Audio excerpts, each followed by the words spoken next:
اس کو فائر کیے جانے کے خلاف یوکرین بھر میں زیلنسکی کے خلاف مظاہرے اس وقت بھی ہو رہے ہیں اور ویسٹرن کنٹریز کا میڈیا بھی اس پر ناراضگی کا اظہار کر رہا ہے، یعنی ان کے حمایتی۔ مخائل فیدوروو پریزیڈنٹ زیلنسکی کا پہلے ڈیجیٹل ریفارم منسٹر تھا، لیکن جب رشیا نے 2022 میں فل سکیل انویژن کی حملہ کر دیا تو اس کے بعد سے یہ نوجوان ملٹری کے لیے بہت اہم ٹیکنالوجی اسٹریٹجسٹ بن گیا۔ اس نے اس ڈرون اسٹریٹجی کو بنایا، اس کو تخلیق کیا اور اس کو آگے بڑھایا، جس کی مدد سے یوکرین اب تک رشین فورسز کی رفتار کو سست کیے ہوئے ہیں۔ 6 ماہ پہلے اسی سال جنوری میں اسے ڈیجیٹل سے ڈیفنس منسٹر بنا دیا گیا۔ اس وقت تک یہ اتنا مقبول ہو چکا تھا منسٹر کہ کہا جا رہا تھا کہ اگر آج الیکشن ہو تو فیدرو پریزیڈنٹ زیلنسکی کو شکست دے دے گا، یعنی صدر کے لیے، حاضر سروس صدر کے لیے سیاسی خطرہ وہ سامنے نظر آ رہا تھا۔ کہا جانے لگا تھا کہ اب کوئی بہانہ بنا کر یہ اسے ضرور نکال دیں گے، جو کہ جولائی کے مڈ میں انہوں نے کر بھی دیا۔ مخائل فیدوروو نے فارغ ہونے کے بعد اب زیلنسکی پر سخت تنقید شروع کر رکھی ہے۔ وہ جلسوں میں تقریریں کر رہے ہیں کہ پریزیڈنٹ زیلنسکی جنہیں اس وقت ملک کو اکٹھا کرنا ہے، لوگوں کو جوڑنا ہے، وہ ملک کو تقسیم کر رہے ہیں، دھڑے بندیاں کر رہے ہیں۔ یوکرینین حامیوں کے خیال میں بھی پریزیڈنٹ زیلنسکی کے سیاسی داؤ پیچ یوکرینین کاز کو، ملٹری کاز کو نقصان پہنچا رہے ہیں۔ فائنینشیل ٹائمز نے 15 جولائی کے ایڈیٹوریل میں لکھا کہ زیلنسکی کی بار بار ٹیم ری شفلنگ سیلف ڈیفیٹنگ ایکشنز ہیں، یعنی اپنے آپ کو شکست دینے والے کام ہیں، کیونکہ یہ تیسری بار ہے جب وہ عین جنگ کے بیچ میں اپنی کور ورکنگ ٹیم ری شفل کر رہے ہیں، اور ہر بار یہی وجہ بتا دیتے ہیں کہ جنگ ایک نئی سٹیج پر پہنچ چکی ہے، اس کے لیے نئی ٹیم چاہیے، new life for new stage of the war. بلکہ فائنینشیل ٹائمز کا ایڈیٹوریل تو اس سے ایک قدم آگے جا کر لکھتا ہے کہ ایک ایسے وقت میں جب یوکرینین نوجوان ملٹری میں بھرتی ہونا ہی نہیں چاہ رہے، وہ تذبذب کا شکار ہیں، ہیزیٹیشن ہے ان میں فوج میں بھرتی ہونے میں، اور جو لوگ لڑ بھی رہے ہیں وہ بھی تھک چکے ہیں، ایگزاسٹ ہو چکے ہیں، ایسے میں ایک مقبول ڈیفنس منسٹر کو فائر کرنے سے موبلائزیشن میں، یعنی مزید بھرتیوں کی کوششوں میں بہت مشکل پیش آئے گی، دھچکا لگے گا۔ اگر زبردستی بھرتیاں کرنے کی کوشش کی گورنمنٹ نے تو پولیٹیکل ڈی اسٹیبلائزیشن الگ ہوگی، انتشار پھیلے گا۔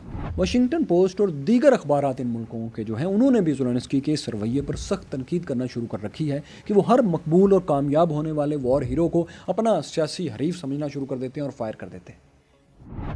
یوکرینین عوام کے علاوہ دوستو، ان کے اتحادی ممالک میں بھی جو لوگ ہیں، یعنی یوکرین کے جو اتحادی ممالک ہیں ان کے جو لوگ ہیں یورپ اور امریکہ میں، ایک اور وجہ سے وہ بھی یوکرینین پریزیڈنٹ ولادیمیر زیلنسکی کے خلاف ہوتے جا رہے ہیں، کیونکہ یورپ کے ایک بڑے فائنینشیل ڈیزاسٹر کے پیچھے ولادیمیر زیلنسکی کا ہاتھ دیکھا جا رہا ہے، ان کی پلاننگ دیکھی جا رہی ہے۔ آپ کو 2022 کے نارڈ سٹریم پائپ لائن کے دھماکے یاد ہونے چاہیے۔ قصہ یوں ہے دوستو کہ پچھلے سال اٹلی، جرمنی اور پولینڈ نے گیس سپلائی کرنے والی نارڈ سٹریم پائپ لائن تباہ کرنے والے کچھ ایجنٹس کو گرفتار کر لیا تھا۔ 4 سال پہلے یہ پائپ لائن ٹائم بوم سے اڑائی گئی تھی، تو اس سے یورپ اور خصوصاً جرمنی کا ڈھیر نقصان ہو گیا تھا، کیونکہ جنگ سے پہلے تک یورپین یونین کو انرجی سپلائی کی سب سے بڑی سورس، سب سے بڑا ذریعہ رشیا، روس ہی تھا۔ سب جانتے ہیں پائپ لائنز اور سپلائی روٹس کا ایک جال تھا جو کہیں بالٹک سی کے ذریعے، کہیں بلیک سی کے پانیوں سے اور کہیں ترکی سے ہوتا ہوا یورپ پہنچتا تھا۔ نقشے پر آپ اس کا نیٹ ورک دیکھ بھی سکتے ہیں۔ Curious fellows International Energy Agency IEA کے مطابق رشیا ایک دن میں 38 crore cubic metre gas Europe کو سپلائی کر رہا تھا۔ یہ گیس یورپ کی 40% ضروریات پوری کر رہی تھی، 40%۔ جنگ سے پہلے تک صرف ایک سال کی سپلائی 140 ارب مربع میٹر 140 بلین کیوبک میٹر بنتی ہے۔ یورپی یونین کی انڈسٹری اور پروڈکٹس جو دنیا کی کمپیٹیٹیو مارکیٹ میں زبردست مقابلہ کرتی ہیں، تو اس میں ایک بڑا کردار اسی رشین سستی اور سٹیڈی انرجی سپلائی کا بھی تھا۔ لیکن اس میں جو بنیادی بات تھی وہ یہ تھی کہ یورپین یونین کی جو اکنامک سپر پاور ہے، یعنی جرمنی، اس کا سب سے زیادہ انحصار رشین انرجی سپلائی پر ہی تھا۔ اس کے سٹیکس سب سے ہائی تھے اس جگہ پر، کیونکہ وہ اپنی ضروریات کی 55% gas, 55% gas, 34% crude oil and minerals 34% اور 52% کوئلہ 52% کول رشیا سے امپورٹ کر رہا تھا۔ آپ جانتے ہیں کہ جرمنی نسبتاً اپنے چھوٹے جغرافی اور کم آبادی کے باوجود دنیا کا تیسرا اور یورپین یونین کا سب سے امیر ملک ہے۔ GDP کے حساب سے کوئی $5.4 ٹریلین کی اکانومی ہے اس کی۔ رشیا، سعودی عربیہ، کینیڈا اور برازیل جیسے جغرافیائی طور پر بہت بڑے ملکوں سے زیادہ امیر ہونے کے پیچھے جو راز ہے وہ جرمنی کی کامیاب انڈسٹریل بیس ہے، زبردست انڈسٹریل بیس ہے۔ اور اس کامیاب انڈسٹریل بیس کے پیچھے آدھے سے زیادہ حصہ رشیا کی طرف سے مستقل اور سستی گیس سپلائیز کا تھا۔ اس سپلائی چین کا ایک اہم ترین ماڈرن لنک ایک اسپیشل پائپ لائن نارڈ اسٹریم 1 اور 2 تھی، جو صرف جرمنی کے لیے تھی۔ خاص طور پر یہ 1224 کلومیٹر طویل ایک پائپ لائن انجینئرنگ کا شاہکار منصوبہ تھا۔ اگرچہ رشیا نے جنگ کے شروع میں ہی جرمنی کو گیس سپلائی عارضی طور پر بند کر دی تھی، مگر ظاہر ہے پائپ لائن تو موجود تھی، اسے کسی بھی سیٹلمنٹ کے بعد دوبارہ کھلنا ہی تھا، جرمنی کو سستی گیس ملنا ہی تھی۔ مگر 26 ستمبر 2022 کو کیا ہوتا ہے کہ یوکرین کا ایک آرمی آفیسر سرہی کوزنیٹوف، جسے سرہی کے کہا جا رہا ہے، وہ ایک اپنی ٹیم کے ساتھ بالٹک سی جیسے پرشور اور ہنگامہ خیز سمندر پر پہنچتا ہے۔ وہ اپنی ٹیم کے ساتھ ڈنمارک کے خوبصورت چھوٹے سے جزیرے بون ہوم میں سیر کے لیے آتا ہے، لیکن اس کے ساتھ ایک کشتی بھی ہے، ڈیپ ڈائیونگ کا سامان بھی ہے، دھماکہ خیز مواد بھی ہے، ایکسپلوسیوز بھی ہیں۔ یہ جزیرہ جو ہے ڈنمارک اور سویڈن کے شیئرڈ اکنامک زون یعنی دونوں کے مشترکہ پانیوں میں موجود ہے، لیکن اس کی ملکیت ڈنمارک کے پاس۔ اس جزیرے پر آنے کا مقصد یہ تھا کہ یہاں سے نارڈ اسٹریم پائپ لائنز بہت قریب سے گزرتی ہیں اور یہاں اکثر لوگ سیاحت کے لیے، سیر و تفریح کے لیے آتے رہتے ہیں، اس لیے کسی گروپ کے یہاں آنے، کشتیاں کرائے پر لینے اور ڈیپ ڈائیونگ کرنے میں کوئی شک والی بات نہیں کوئی دیکھ رہا تھا۔ ویسے بھی کھلے بالٹک سی میں اگر وہ جاتے، وہاں لہریں اتنی طاقتور اور گہرائی اتنی زیادہ ہے کہ وہاں سے پائپ لائن تباہ کرنا بہت مشکل تھا، اور ٹیم ممبرز کی ہلاکتیں بھی ہو سکتی تھیں، وہ پکڑے بھی جا سکتے تھے، کیونکہ اس کی سیٹلائٹ پیٹرولنگ اس پائپ لائن کی اور اس جیسے ایسٹس کی ہوتی ہے۔ آخر اسی پائپ لائن کی انشورنس بھی تو ہے نا۔ لائٹس آف لندن نے اسی انشورنس کے تو 580 million euros 58 crore 80 lakh euros ادا کرنے ہیں، جو وہ نہیں کر رہا اور نہ کرے گا، کیونکہ اس نے عدالت سے فیصلہ لے لیا ہے کہ نارڈ اسٹریم کی تباہی ایک جنگی نقصان ہے جس کی ذمہ داری انشورنس کمپنی پر نہیں آتی۔ ویسے ڈالرز میں یہ رقم 663 ملین ڈالرز بنتی ہے، 66 کروڑ 30 لاکھ ڈالرز، اور ہماری کرنسی میں تقریباً 185 سے 190 ارب روپے۔ بائی دا وے، اس عدالتی فیصلے سے آپ کو یہ تو سمجھ جانا چاہیے کہ ایران امریکہ جنگ میں اسٹریٹ آف ہارمز میں جتنے بھی آئل اینڈ کمرشل شپس کو امریکی یا ایرانی حملوں سے نقصان پہنچ رہا ہے، ان کی انشورنس بھی کسی کو نہیں ملے گی۔ مطلب شپنگ کمپنیز جنگ جاری رہنے تک موومنٹ کا کوئی رسک لے ہی نہیں سکتی، کیونکہ فیصلہ آ چکا ہے کہ وار لاسز جو ہیں وہ انشورنس کمپنی کے ذمہ نہیں ہوتے۔ تو خیر واپس آتے ہیں اپنی سٹوری پر کہ یہی یوکرینین ایکس سولجرز کی ٹیم ایک کشتی کرائے پر لیتی ہے، اس کا ایک سکیپر ہے، کیپٹن ہے، ان کے ساتھ ڈائیورز اور ایکسپلوسیو ایکسپرٹس ہیں، کچھ اور لوگ بھی ہیں، ملا جلا کر 6 سے 7 افراد کا گروپ بنتا ہے۔ اس آپریشنل ٹیم کے پاس یوکرین کے فیک پاسپورٹس ہیں، جعلی، اور کشتی کو سمندر میں لے جانے کے اجازت نامے وغیرہ بھی جعلی ڈاکومنٹس پر ہی حاصل کیے گئے ہیں۔ جرمن انٹیلیجنس کے مطابق یہ لوگ تو یوکرین ہی کے ہیں، لیکن ڈاکومنٹس جان بوجھ کر جعلی رکھے گئے ہیں تاکہ پکڑے جائیں تو اصل شناخت اور گورنمنٹ سے تعلق سامنے نہ آ سکے۔ لیکن جرمن خفیہ ادارے کے مطابق اس ٹیم کا اہم ممبر، غالباً لیڈر سرہی کے، دراصل کچھ ہی دیر پہلے 2022 میں یعنی جنگ کے دوران ہی یوکرینین آرمی کا آفیسر تھا۔ اس کے ساتھ دوسرا شخص ولادیمیر زوراولوو تھا، اور یہ ڈیپ ڈائیور تھا، اور اسی نے گہرائی میں جا کر پائپ لائن کے ساتھ بارود اٹیچ کیا تھا۔ یہ سب لوگ 26 ستمبر 2022 کو 2022 کو بون ہوم کے پانیوں میں تفریح کے لیے اترے اور 4 پائپس پر ایکسپلوسیو لگا کر واپس آ گئے۔ یہ ٹائم بامز تھے جو اس وقت پھٹے جب یہ لوگ واپس جا چکے تھے، لیکن یہ لوگ سیدھے واپس نہیں گئے۔ کسی وقت ان میں سے ایک سرہی کے اٹلی چلا گیا اور دوسرا ولادیمیر زوراولوو پولینڈ میں دیکھا گیا۔ باقی لوگوں کا تو پتہ نہیں، لیکن یہ دونوں گرفتار ہو گئے۔ 2025 میں 2025 میں دونوں کی گرفتاری ظاہر بھی کر دی گئی۔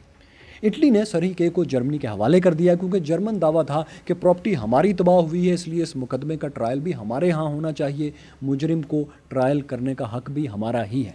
لیکن پولینڈ نے جرمنی سے تعاون کرنے سے انکار کر دیا اور ولادیمیر زوراولوو کو حوالے کرنے سے بھی انکار کر دیا۔ مگر پھر بھی اس صورتحال سے یہ طے ہو گیا کہ پائپ لائن اڑانے میں یوکرینینز کا ہاتھ شامل ہے، خواہ اسے تباہ کرنے کا پلان کسی کا بھی ہو، CIA کا ہو، کسی کا بھی ہو، تب بھی ایجنٹس یوکرین کے حال ہی میں ریٹائر کیے جانے والے آفیسرز ہی تھے اور ان کے ساتھ کچھ اور لوگ۔ اس خبر نے دوستو، اس خبر کے عام ہونے نے یورپ کو اور خصوصاً جرمنی کو یوکرین کے خلاف اور پریزیڈنٹ زولنسکی سے کافی ناراض کر دیا۔ اگرچہ یہ بات اپنی جگہ ہے کہ یوکرینین پریزیڈنٹ ولادیمیر زولنسکی 2023 سے 2023 سے انکار کرتے آ رہے ہیں کہ نارڈ اسٹریم کی تباہی میں ان کے آرڈرز کسی بھی طرح شامل ہیں، کیونکہ شروع سے شک ان پر تھا۔ وہ کہتے رہے ہیں کہ یہ ان کے کام کا سٹائل نہیں ہے. وہ یورپین سے مسلسل ثبوت مانگ رہے ہیں کہ سب کچھ ان کے سامنے ٹیبل پر رکھا جائے تاکہ وہ کچھ کہہ سکیں, معلومات ان سے شیئر کی جائے. حالانکہ اس کا ایک اور اینگل بھی ہے جو ایک اور امریکی انویسٹیگیٹو رپورٹس کے مشہور میگزین نیو یارکر میں چھپ چکا ہے, تفصیل کے ساتھ. میگزین نے یوکرینین انٹیلیجنس کے 5th ڈائریکٹوریٹ کی کہانی چھاپی ہے. یہ اس کے سابق ڈائریکٹر رومن چورنسکی کی ایک طویل سٹوری ہے جس میں بتایا گیا ہے کہ اس نے اپنے ملک کے لیے آج تک کیا کیا کارنامے سر انجام دیے ہیں آن ڈیوٹی. یہ 1993 سے 1993 سے یعنی یوکرین کی آزادی کے بعد سے مسلسل انٹیلیجنس آپریشنز میں مصروف رہا ہے. خاص طور پر ہائی ویلیو ٹارگٹس کو ملک کے اندر اور باہر اسیسینیٹ کرنا اس کا بنیادی کام تھا. اس نے یوکرین کے مشرقی حصے میں جہاں رشین حمایت یافتہ باغیوں نے علیحدگی کا اعلان کر رکھا تھا کہ ڈونباس کا جو پورا ریجن ہے یہاں پر کافی باغیوں کی ٹارگٹ کلنگز کروائی تھیں. اس کے آپریشنز کی تفصیلات میگزین کی اس رپورٹ میں ہیں اور اسی رپورٹ میں صحافیوں کی اس سے ملاقات کا احوال بھی تفصیل سے درج ہے. آج کل اس آفیسر کو طاقت کے ناجائز استعمال کے الزام میں یوکرین نے ہی ہاؤس اریسٹ رکھا ہوا ہے. غالباً کسی سے ملاقات نہ کر سکے اس لیے گھر میں بند کر دیا ہے کہ الزام لگا کر. لیکن اہم بات یہ ہے کہ اس انٹیلیجنس آفیسر رومن چورنسکی نے 2022 میں یعنی جنگ کے پہلے سال ہی میں امریکن بائیڈن گورنمنٹ کو, امریکی حکومت کو آئیڈیا پیش کیا تھا اوپنلی نارڈ اسٹریم کو تباہ کر کے رشین اکانومی کو نقصان پہنچایا جائے اور یورپ کو بھی رشیا سے اس طرح دور کیا جا سکتا ہے. یہ ان کے درمیان کنورسیشن ہو چکی تھی. مطلب صرف پولینڈ, جرمنی اور اٹلی میں یوکرینین سابق آفیسرز کی گرفتاریاں ہی نہیں بلکہ ایک ہسٹری بھی اس چیز کی موجود ہے کہ یوکرین کی top intelligence team supply lines کو نارڈ اسٹریم کو تباہ کرنے کی پلاننگ کر چکی تھی, ڈسکس کر چکی تھی, اور یہ اس سے پہلے کی بات ہے جب وہ تباہ ہو. دوستو, یہ خبریں, یہ گرفتاریاں اور میدان جنگ کی صورتحال جو ہم نے آپ کے سامنے رکھی یوکرین کی جیت نہیں بلکہ سلو ڈیفیٹ, بتدریج شکست کا پیغام ہی دے رہی ہے. ایک اور ویسٹرن پروپیگنڈا جو بہت شدت سے جاری ہے کہ ہر ماہ 30 سے 35 ہزار رشین سولجرز مارے جا رہے ہیں یوکرین کے ہاتھوں, اور یوکرین کی پلاننگ یہ ہے کہ وہ 50 ہزار رشین سولجرز ہر مہینے مار دے جو کہ ان کے بھرتیوں کے نمبر سے زیادہ بڑا نمبر ہے. اس طرح روس کو یقینی شکست دی جا سکتی ہے. لیکن دوستو, یہ بھی ایک پروپیگنڈا ہی ہے کیونکہ لاجیکلی یہ بات ثابت کرنا تقریباً ناممکن ہے, کیونکہ 35,000 سولجرز, 35,000 جوان ہر ماہ مارے جانے کا مطلب یہ ہے کہ 1,000 سے کچھ اوپر سولجرز ہر روز مارے جائیں رشیا کے. اور ایسا صرف اس صورت میں ممکن ہے اگر مشین گن یا اٹرلی کا فائر ایڈوانس کرتی ہوئی فورسز پر مسلسل فائر کیا جا رہا ہو. جبکہ ابھی آپ اس ویڈیو کے آخر تک جنگ کی نوعیت اچھی طرح سمجھ چکے ہیں کہ 1250 کلومیٹر کی فرنٹ لائن پر کہیں بھی ورلڈ وار 1 کی طرح, پہلی جنگ عظیم کی طرح مشین گنز کے سامنے ایڈوانس نہیں ہو رہا, نہ ہی اس طرح سے گولہ بارود اور توپوں کی جنگ ہو رہی ہے, بلکہ ڈرونز ہیں جو ایک ایک دو سولجرز کو تلاش کر کے نشانہ لگا رہے ہیں. ایسے میں یہ ناممکن ہے کہ یوکرین جیسی کمزور ڈیفینسو فورس صرف ڈرونز کی مدد سے روزانہ 1200 رشینز کو ٹھکانے لگا رہی ہو. دونوں چونکہ اپنی کیجویلٹیز نہ صرف چھپاتے ہیں بلکہ لاشوں کی واپسی کو بھی خفیہ ہی رکھتے ہیں. پھر پروپیگنڈا دونوں کی طرف سے الگ جاری ہے, سو ہم نہیں کہہ سکتے کہ دونوں طرف کتنی ہلاکتیں ایگزیکٹلی ہو رہی ہیں, لیکن اتنا کنفرم ہے کہ دونوں کا یہ پروپیگنڈا غلط ہے. نہ تو روس کے 35,000 جوان ہر مہینے مارے جا رہے ہیں, نہ ہی یوکرین کے اتنے مارے جا رہے ہیں جو کہ رشیا کا پروپیگنڈا ہے. ان ہلاکتوں کے نمبر سے اوپر اٹھ کر بھی دیکھیں تو یہ پروپیگنڈا بھی بالکل غلط ہے کہ یوکرین رشیا کو شکست دے رہا ہے, خاص طور پر اس وقت جب نیٹو کی اصل پاور یعنی امریکہ میں بھی اس جنگ کی حمایت صرف 27%, 27% رہ گئی ہے. بلکہ وہاں تو حال یہ ہے کہ پریزیڈنٹ ڈونلڈ ٹرمپ یورپ کے سامنے اس اجلاس میں, ٹرکی والے اجلاس میں شرط رکھ چکے ہیں کہ اگر گرین لینڈ میرے حوالے کرو گے تو ہی یوکرین کی جنگ میں تمہاری مدد کروں گا, ورنہ نہیں. لگتا ہے کہ یوکرین کے سابق ملٹری چیف ولاری زولزنی نے ٹھیک ہی کہا ہے کہ یورپ کو اپنی ملٹری ڈاکٹرائن بدلنا پڑے گی, اپ گریڈ کرنا پڑے گی. لیکن ہمیں لگتا ہے کہ یورپ پورے کا پورا ہی شاید ری سیٹ ہونے جا رہا ہے. یورپین یونین کی سیکیورٹی ڈاکٹرائن مکمل تبدیل ہونے جا رہی ہے. اب کچھ ممالک جیسا کہ جرمنی, فرانس اور پولینڈ اپنی اپنی پاورفل ملٹریز بنا کر نیٹو اور امریکن ڈیپینڈنس سے مکمل آزاد ہونا چاہ رہے ہیں. صاف نظر آ رہا ہے یہ کوئی نیا الائنس شاید بنا لیں. جبکہ کئی دوسرے ممالک جیسا کہ اسپین, ناروے اور اٹلی ہو سکتا ہے کہ کسی اور کیمپ میں چلے جائیں. ان میں سے کچھ لیفٹسٹ چائنیز کیمپ میں چلے جائیں اور کچھ کسی اور طرف. ایران امریکہ جنگ کی طرح یوکرین رشیا جنگ کا نتیجہ بھی ایک نئی دنیا کی تشکیل دینے جا رہا ہے. ان دونوں جنگوں پر دوستو ہماری کمنٹری جاری رہے گی. اس دوران آپ رشین جیوگرافی، اس کی کمزوریوں اور طاقت کو سمجھنے کے لیے ہماری یہ ویڈیو ضرور دیکھیں. یہاں دیکھیں 1857 کی جنگ آزادی کیا تھی، اور یہ رہی امریکن ہسٹری کی وہ شاندار اردو ڈاکومنٹری سیریز جو شاید آپ کی جیو پولیٹیکل انڈرسٹینڈنگ ہمیشہ کے لیے بدل دے.